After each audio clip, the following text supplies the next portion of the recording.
10 things your dermatologist wants you to stop doing.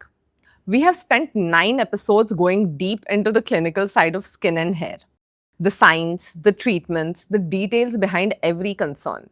For our last episode, I'm going to share 10 things I wish my clients and most of you all would stop doing. Let's go. Using the same sunscreen as your friend? Sunscreen is not a one-size-fits-all. Your Fitzpatrick skin type determines which formulation actually protects you and which one sits on your skin looking chalky and becomes useless by lunchtime. The best sunscreen is the one that works for your specific skin. Treating pigmentation without knowing what's driving it? Buying a brightening serum is not a treatment plan. Pigmentation can be UV-driven, hormonal, or inflammatory, and each one needs a completely different approach. Treating the wrong cause doesn't just waste time, it can make things worse. Starting a clinical treatment without checking your skin barrier first. A compromised skin barrier and a chemical peel is a problem waiting to happen. So is a laser session on reactive, sensitive skin. The barrier is always the foundation. Everything else is built on top of it. If it is not assessed first, results will be unpredictable. Expecting treatments to hold without sunscreen. Clinical treatments work, but unprotected UV exposure quietly undoes them.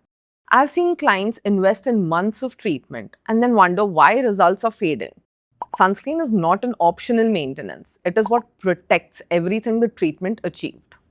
Assuming aging is just genetics and nothing can be done, 80% of visible facial aging is driven by UV exposure and lifestyle, not genetics. Your DNA influences how fast your collagen breaks down and how your skin responds to treatments.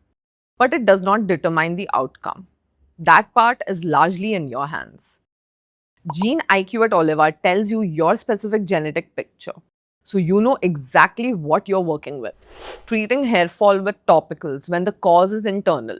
The hair fall you're seeing today started 3 months ago. It is almost always nutritional, hormonal, or driven by something systemic, not something on your scalp. A serum cannot fix a ferritin deficiency. It cannot fix a DHT problem. Know the cause before you pick a treatment. Consult a dermatologist.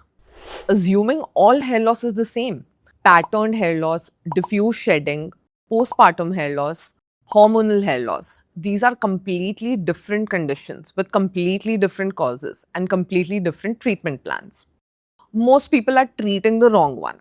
A trichoscan and a complete assessment tells you which one you're actually dealing with.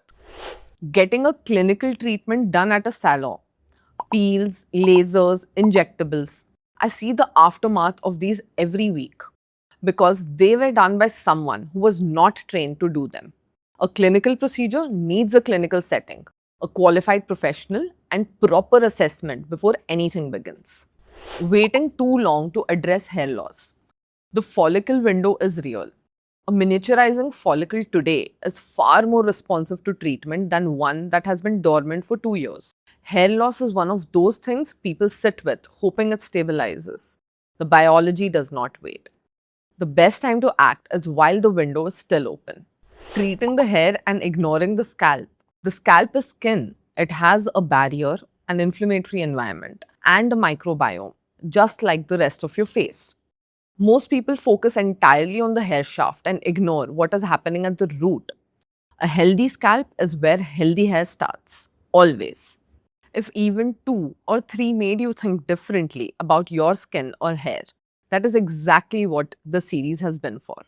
This is the last episode of Down to Details. Thank you for watching. The answers to your skin and hair concerns are always in the details, and we are always here to help you find them. The link to book a skin assessment is in the description.